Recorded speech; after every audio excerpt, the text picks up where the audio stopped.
This week on Choice Hacking. To all who come to this happy place, welcome. Disneyland is your land.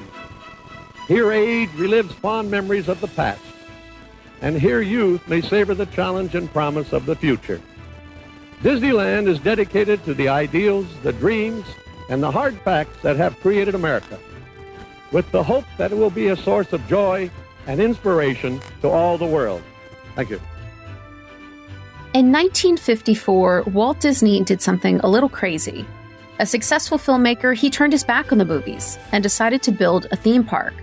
He bought 160 acres in rural Anaheim, California, and he started building what would become Disneyland. Walt Disney had some pretty ambitious ideas, so he assembled a team of what he called Imagineers to do it. They were engineers, yes, but they were also artists, magicians, animators, scientists, and even puppeteers. Over the past 70 years, the Imagineers have followed something called Mickey's 10 Commandments. And they're basically a cheat sheet for creating a brand that people obsess over. I'm Jennifer CLINEHENS, and you're listening to Choice Hacking, a podcast about applying behavioral science and psychology to business marketing, experience design, and more. Join me today for the first part of a two-part series that will unpack the psychology behind Mickey's 10 Commandments, why they're important, why they work, and how you can apply their lessons to your own business. But first, I want to give a shout out to the sponsor of this podcast, Choice Hacking, the agency.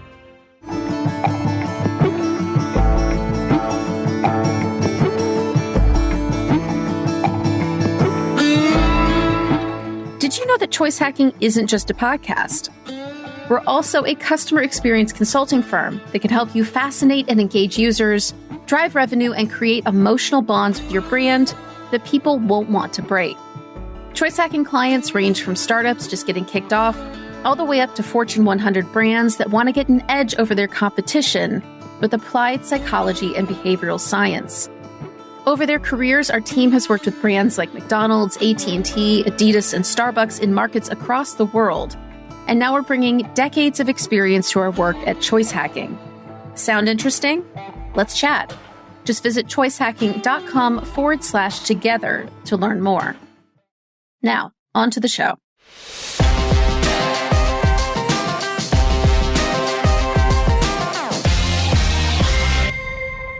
The first of Mickey's 10 Commandments is one with which I'm sure we can all agree. Know your audience.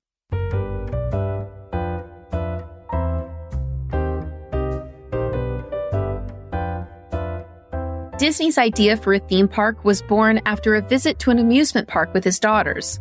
He was frustrated because while his daughters rode rides, he had to sit alone on a bench. At the time, rides were only for young kids, and there was nothing for the adults to do but wait. Walt Disney got lucky because he knew his audience. It was him, sitting alone on that park bench eating popcorn, instead of having fun together with his kids. But once Disney started building Disneyland, he stopped being the customer. He knew that as the park grew, it would become harder and harder to know who Disneyland's guests really were. Why is it so important to know your audience? Well, one reason is a psychological principle called the hot-cold empathy gap. This principle says we have a hard time predicting how we'll behave in the future when faced with stress and obstacles. Because when we're not currently feeling emotional, in other words, we're cold, it's hard to predict how we will react when we're in a highly emotional state, otherwise known as hot. For example, if I asked you how you'd respond if you saw someone get hit by a car, you'd probably say something like, I'd rush to their aid and call 911. And that's an easy assumption to make, given that you didn't just see a traumatic event. You're not currently experiencing the rush of emotion that would happen after witnessing an upsetting accident. But what does a car accident have to do with Disneyland? Well, if you're asking Imagineers to create experiences for guests who are in a highly emotional or hot state, while they are in a cold state, it can result in a park experience that doesn't quite hit the mark. Imagineers can't be expected to design experiences for families who are stressed because of the summer heat, upset because the queue for their ride is moving too slowly, or even just emotionally overwhelmed by the sights and the sounds of the park. without experiencing these emotional circumstances themselves. By living through these hot emotional moments that guests experience, Imagineers can create an empathetic and overall better customer experience.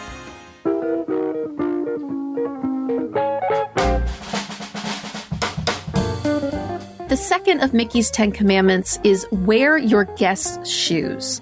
As we just talked about in our first commandment, one of the biggest challenges in design is empathy. But if you've experienced the same challenges as your customer, it's easy to spot what's broken. That's why Walt Disney insisted that his Imagineers visit Disneyland at least every other week and stand in line. That way they could experience it just like guests. For you, wearing your guests' shoes could mean using your own product or shopping in your own store, experiencing life as a customer, not a creator. We just talked about the hot-cold empathy gap, but there's another cognitive bias that Disney was aware of, consciously or not. It's called the false consensus effect. This describes people's tendency to think that our own beliefs, behaviors, and thoughts are more common in the general population than they actually are. For example, if we eat at a McDonald's once a week, we might assume that other folks eat there just as often. If we read the New York Times, we might assume that more people read the New York Times than who actually do. If we fly first class, we might also think it's something that most other people have done at some point in their lives. By regularly visiting the park, Imagineers can not only have empathy for their guests, but also observe if the Imagineers' experiences in the park are more or less common than they think. So for example, if an Imagineer hates fruit-flavored ice cream, they're likely to think most other people hate it too.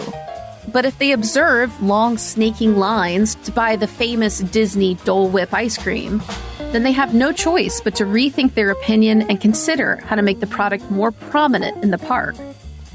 Now let's talk about a commandment that you might find a little surprising coming from one of the most creative businesses on earth.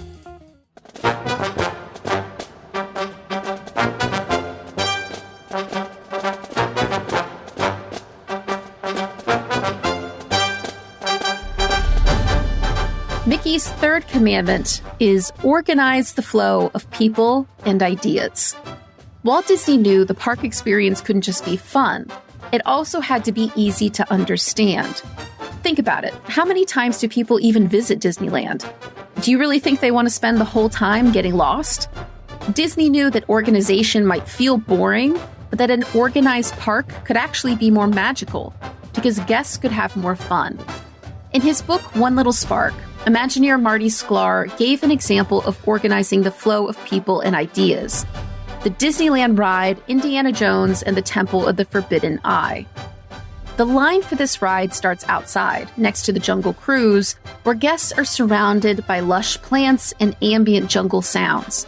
Marty Sklar described the rest of the queue this way. The 50,000 square foot show building housing the Temple of Doom is your destination. Inside the Spike Room, watch out for those spheres, the Rotunda Calendar, are those large stones moving? And the show introduction, presented as an old newsreel about the discovery of the tomb, set the stage for the adventure to come. Why is it so important to create an organized flow and narrative for guests? Well, it's down to a principle called narrative bias. Narrative bias describes our tendency to make sense of the world through stories. Studies show that people are more likely to trust, remember, and become emotionally invested in stories. Disney and his Imagineers created an immersive world where every moment is a smaller part of a bigger narrative.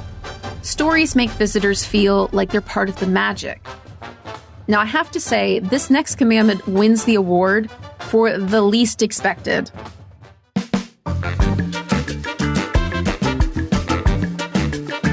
Mickey's commandment number 4, create a weenie. Now, before you wonder why Disney is talking about weenies in his amusement park, a weenie is another name for a visual magnet that will guide people through an experience. Think of weenies as landmarks. They help you understand the flow of an experience, where you've been, and where you might go next, relative to their location. The most famous Disney park weenies are Spaceship Earth in Epcot, so the big golf ball-looking building, and Sleeping Beauty's castle in Disneyland, the big castle that's in the center of the park.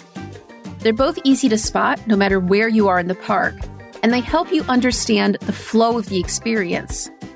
Without these visual magnets to guide you, a day at the amusement park can quickly descend into chaos. But what is the psychology behind why weenies are so important? Well, it's down to a principle called visual salience. Salience describes how prominent or emotionally striking something is. If an element seems to jump out from its environment or capture people's emotions, it's salient. And if it blends into the background and takes a while to find, it's not. By making visual magnets super salient and easy to find no matter where you are in the park, Imagineers can create experiences that are easy to navigate.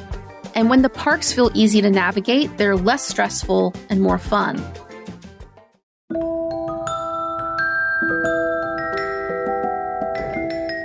Mickey's commandment number 5, communicate with visual literacy. Disney knew that people respond better to nonverbal communication, which meant creating a consistent visual code in the park was important. Imagineer John Hench described visual literacy this way. We pay close attention to color relationships and how they help us tell our stories.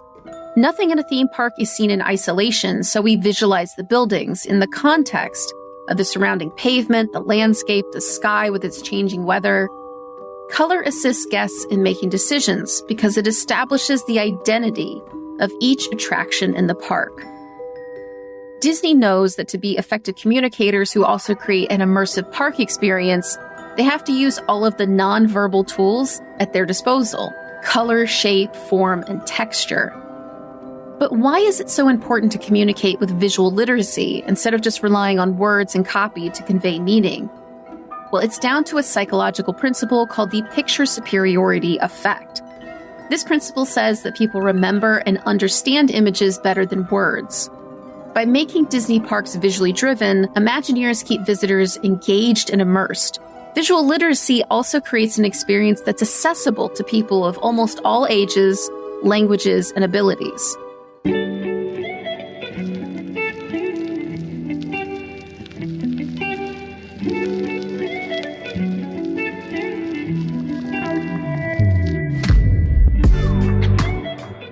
Mickey's 10 Commandments are a cheat sheet for creating a customer experience that's immersive, fun, empowering, persuasive, and accessible.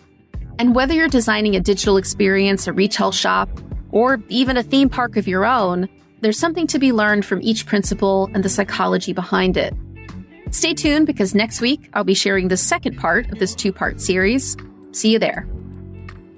Thanks for listening to the Choice Hacking Podcast. Don't forget you can learn more about behavioral science and psychology applied to business when you subscribe to the free Choice Hacking newsletter. You'll join more than 7,000 brilliant UX, CX, and marketing folks from companies like IKEA, Uber, and Coca-Cola who get my newsletter. To sign up, just visit choicehacking.com/subscribe.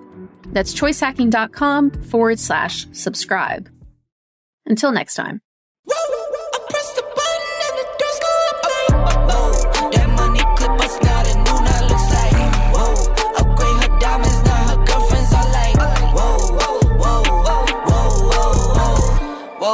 I hit record, it drop, you can't ignore it. I'm transforming now these cars and planes, I'm always boarding. Just out touring down in Charlotte like I play for Hornets.